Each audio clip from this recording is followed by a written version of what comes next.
Vous avez 10 minutes. Merci, oui. Alors, en préambule, mes remerciements chaleureux vont au GIDE et à l'Académie des sciences pour avoir associé l'Alliance française à ce premier forum FASDEV. Et je ferai ensuite mienne cette formule anglo-saxonne qui allie l'art de la délicatesse et de la synthèse, all protocol observed, chers amis.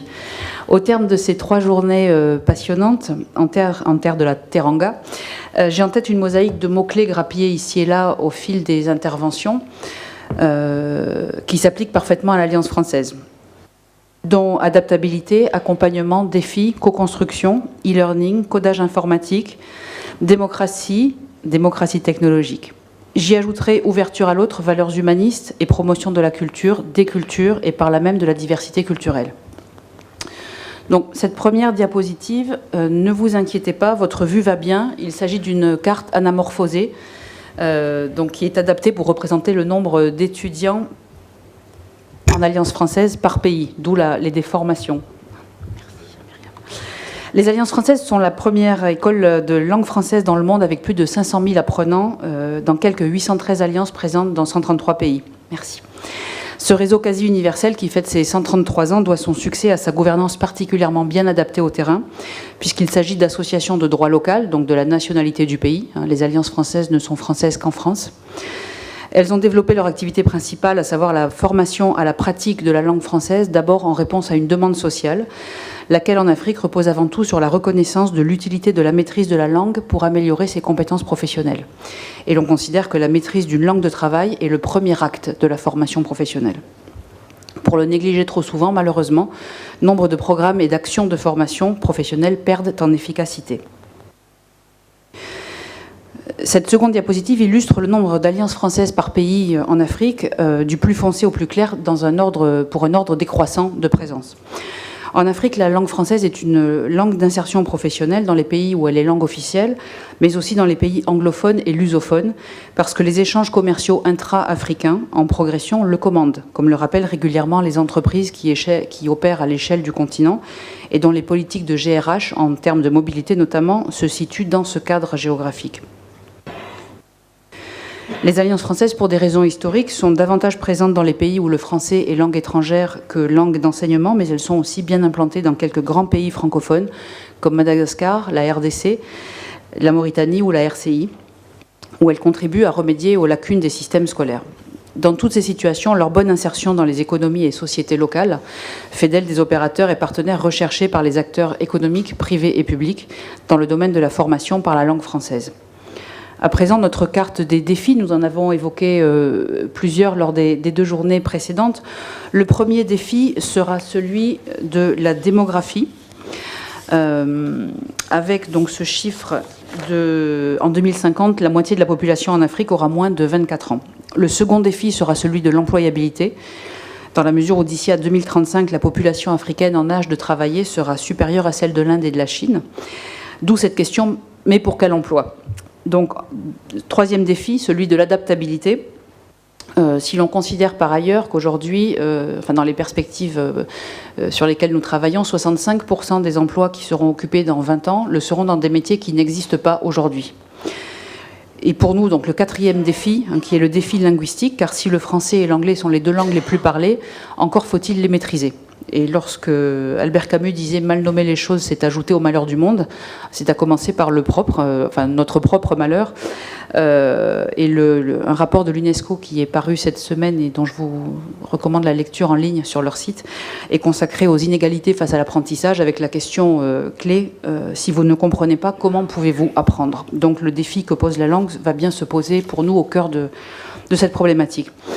Selon le rapport 2014 de l'OIF, la langue française dans le monde, la langue française est la 4e langue d'Internet, la 3e langue des affaires, la 2e langue d'information internationale dans les médias, la 2e langue de travail de la plupart des organisations internationales, la 2e langue la plus apprise et la 5e langue la plus parlée dans le monde avec 274 millions de locuteurs sur les 5 continents.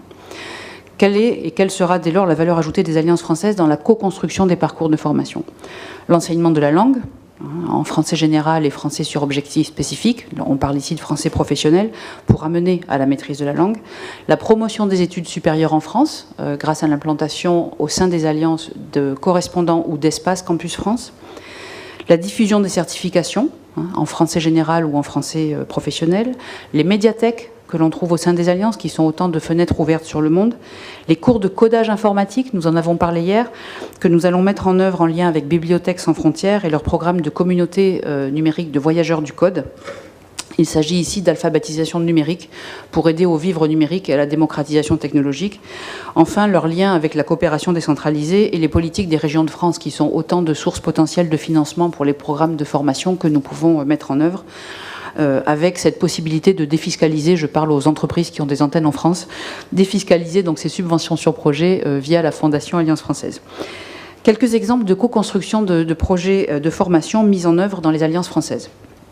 Je commencerai par l'Afrique centrale avec l'exemple pour certaines cultures, des cultivateurs qui travaillent avec des coopératives, lesquelles leur fournissent des semences à prix préférentiel, puis achètent leurs récoltes à un prix dont elles déduisent la facturation. Ben oui, mais j'ai peur pour le temps. D'accord. Bon, donc premier exemple, l'Afrique centrale, on achète des semences, on les revend et on déduit le prix des semences. Mais il est important pour les cultivateurs de tenir des registres, de pouvoir compter les récoltes, de lire les fiches techniques de suivi et d'utilisation des produits fournis.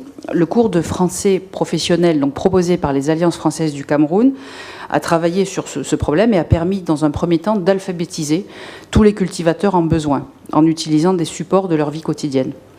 Dans un second temps, le français sur objectif professionnel, là encore, leur a permis d'apprendre à utiliser les outils de liaison et de gestion proposés par les coopératives. À Madagascar, dans le cadre du développement des activités offshoring, l'Alliance française d'Antananarive est partenaire des entreprises Orange et Linkeo. Elle assure les évaluations diagnostiques et terminales, la formation linguistique ciblée des recrues en formation, pour les métiers de télémarketeurs et rédacteurs web, par exemple. Certains clients contractent même les services de l'Alliance dans le cadre de la formation initiale de leurs futurs collaborateurs.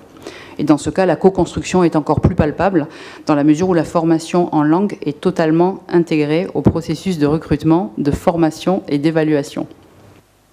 En Tanzanie, à Dar es Salaam, l'Alliance poursuit son engagement aux côtés d'entreprises soucieuses de permettre à leurs employés d'évoluer dans ce contexte infra-africain, notamment lorsqu'elles disposent d'antennes en Afrique de l'Ouest. C'est le cas de Bank of Africa, Tigo, Total par exemple. Il s'agit pour ces entreprises d'accompagner l'évolution professionnelle de leur personnel, mais également de pouvoir répondre à leur clientèle francophone hors du pays.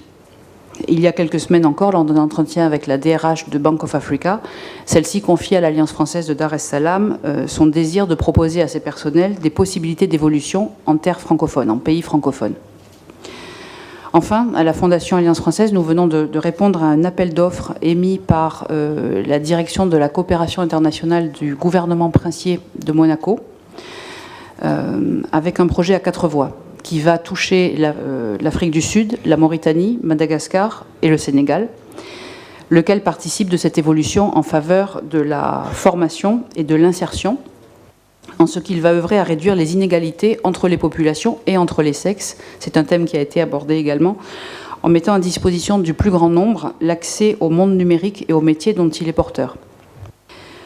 Par un meilleur accès au numérique, les bénéficiaires du projet vont accueillir des compétences efficaces pour s'insérer dans l'économie locale et la société, d'autant plus pertinente que si la fracture numérique est en cours de réduction, elle laisse encore aujourd'hui sur le bord du chemin les plus défavorisés.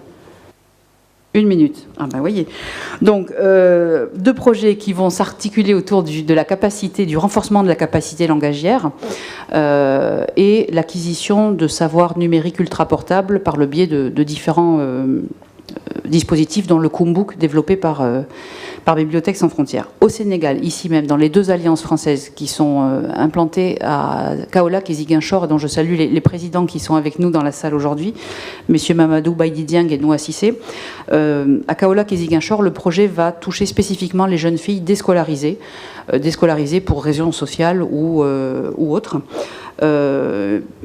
Notre idée dans ce projet ambitieux est de les aider à se développer dans d'autres secteurs que ceux un peu traditionnels dans lesquels on a tendance à les confiner, à savoir l'artisanat, la cuisine, la couture. Donc là, on va les aider à s'équiper en termes de connaissances numériques et par là même à pouvoir développer donc des projets dans ce secteur.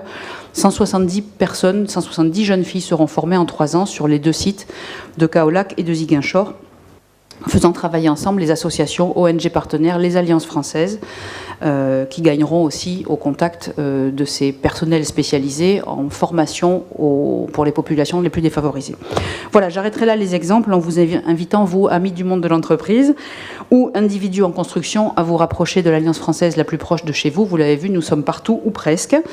Et surtout à tirer le meilleur parti de ce qu'elles ont à vous offrir en termes d'ingénierie de formation, sans oublier jamais et j'arrête là, le second volet de son double cœur de métier qui est encore une fois l'accès à la culture pour tous et la promotion de la diversité culturelle, car comme le disait Albert Camus, encore lui, vivre c'est créer, c'est vivre deux fois. Merci.